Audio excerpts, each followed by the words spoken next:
आज की बात। स्वागत। आप जानते हैं कि आज की बात में इस समय हम लोग भारत का ये जो महान दर्शन है, इन दर्शन को अपने अनुभवों के द्वारा, अपने चिंतन के द्वारा जिन्होंने पूरी दुनिया तक पहुंचाया, ऐसे दार्शनिकों का एक छोटा सा परिचय हम आपके पास पहुंचा रहे हैं। और ये जो परिचय हम आपके पास पहुंचा रहे हैं, इसके लिए हमारे पास एक बहुत बड़ा आधार बने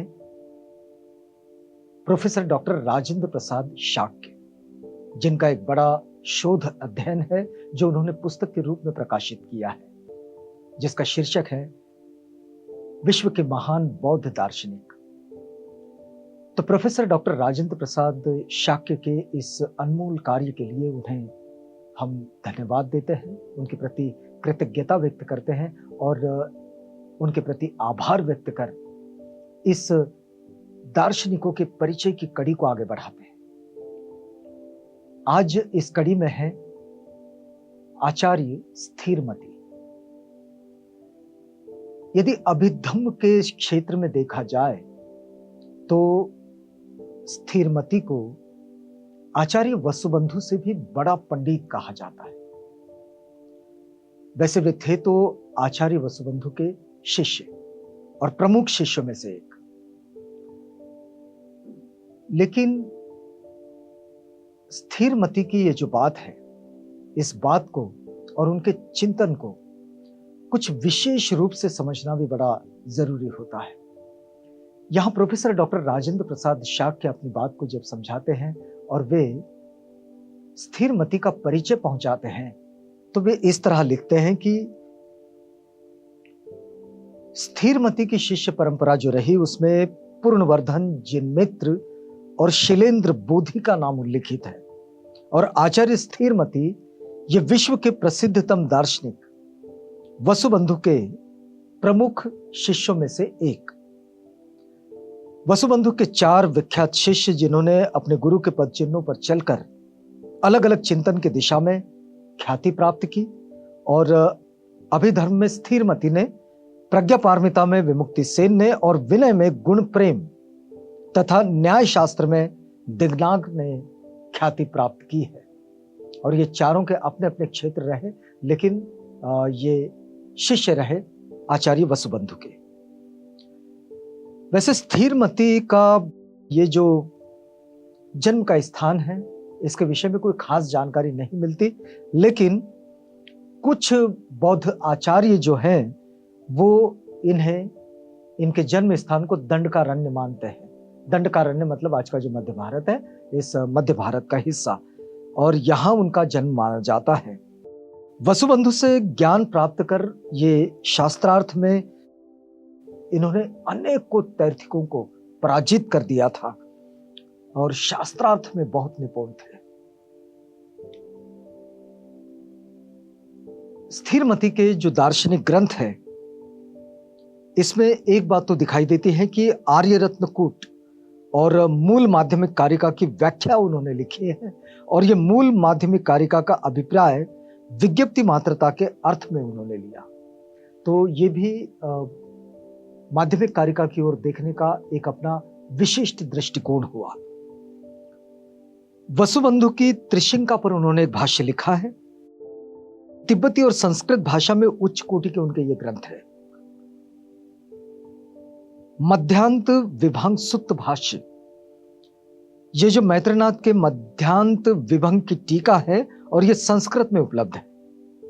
इसका तिब्बती अनुवाद भी उपलब्ध है।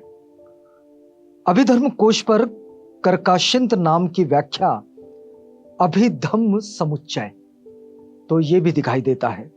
माध्यमिक कारिका टीका, इसमें इन्होंने भाव विवेक के मतों का खंडन किया है, और वसुबंधु के 8 ग्रंथों पर उन्होंने व्याख्याएं लिखी, और काश्यप परिवर्त पर एक व्याख्या लिखी है।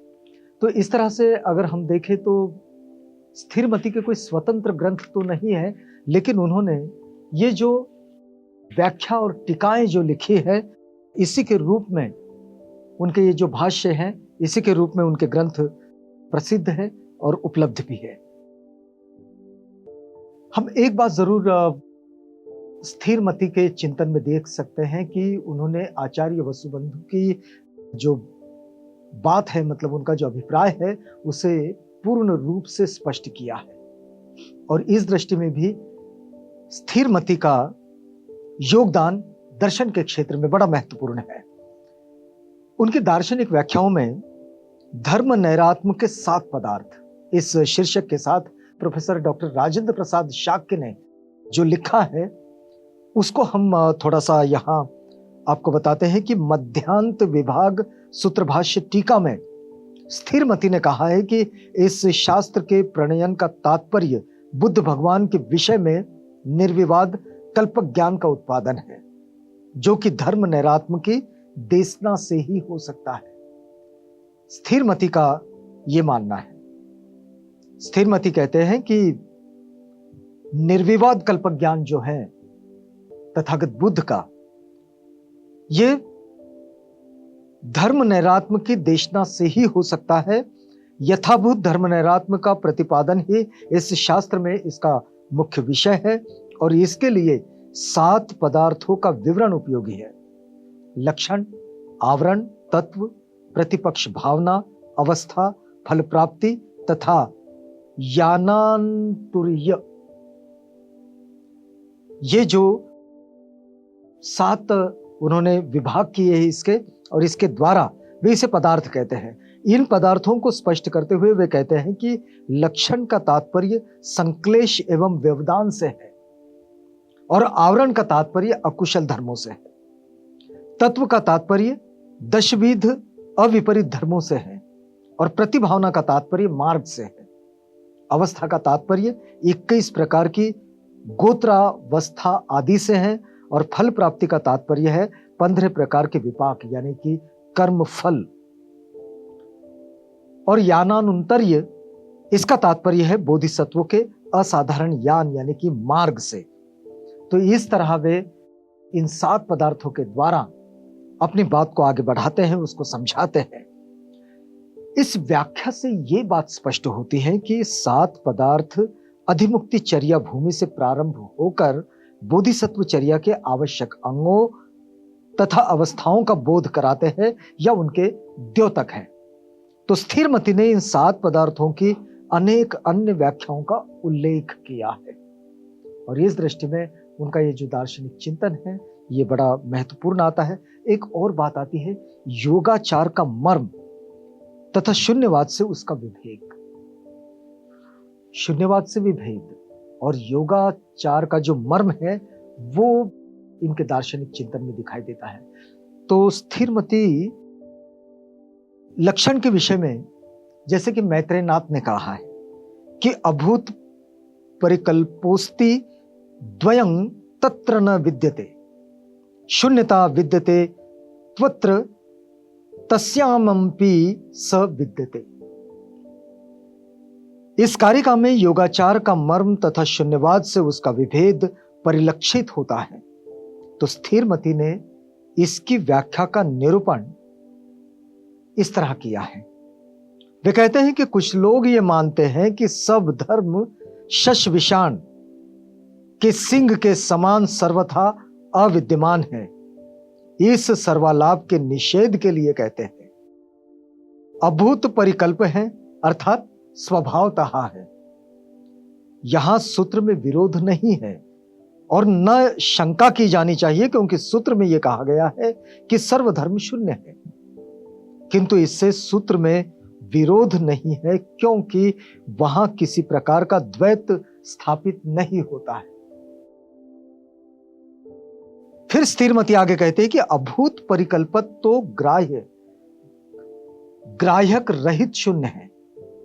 अतः यह कहा जा सकता है कि यदि ऐसा है तो फिर द्वैत खरगोश के सिंह के समान सर्वतः अस्तित्वहीन होगा तथा अभूत परिकल्प में स्वभाव युक्त होगा और इस प्रकार शून्यता के अभाव का प्रसंग उपस्थिति हो जाएगा। लेकिन ऐसा है नहीं, तो फिर क्या है? क्योंकि यहां शून्यता विद्यमान है। अभूत परिकल्प में ग्राह्यक रहित ही शून्यता है, अतः शून्यता अविद्यमान नहीं है। अब इसलिए ये कहा जा सकता है कि अभूत परिकल्प में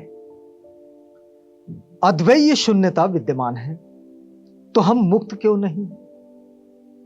यह प्रश्न उठ सकता है। और इसके साथ ही यह प्रश्न भी हो सकता है कि अविद्यमान शून्यता ग्रहित क्यों नहीं है? इस संशय या भ्रम के निराकरण के लिए यह कहा है कि शून्यता उसमें भी विद्यमान है, अर्थात शून्यता से ही अभूत परिकल्प विद्यमान है और इसलिए आप मुक्त नहीं है।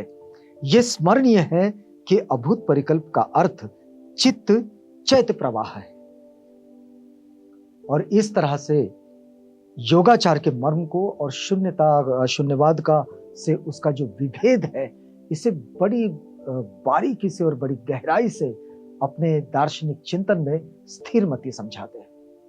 तो उनकी ये जो बात है, ये अपने आप में खासतौर पर दर्शन शास्त्र के उन छात्र छात्राओं के लिए जो अध्ययन इस वक्त कर रहे हैं, उनका संशोधन कर रहे हैं, या फिर वे भी लोग जो दर्शन शास्त्र में रुचि रखते हैं, उन लोगों के लिए स्थिर मति का ये जो अनुभव है और ये जो उनका दार्शनिक चिंतन है, अपने आप में बड़ा ही मार्गदर्शक बन जाता है।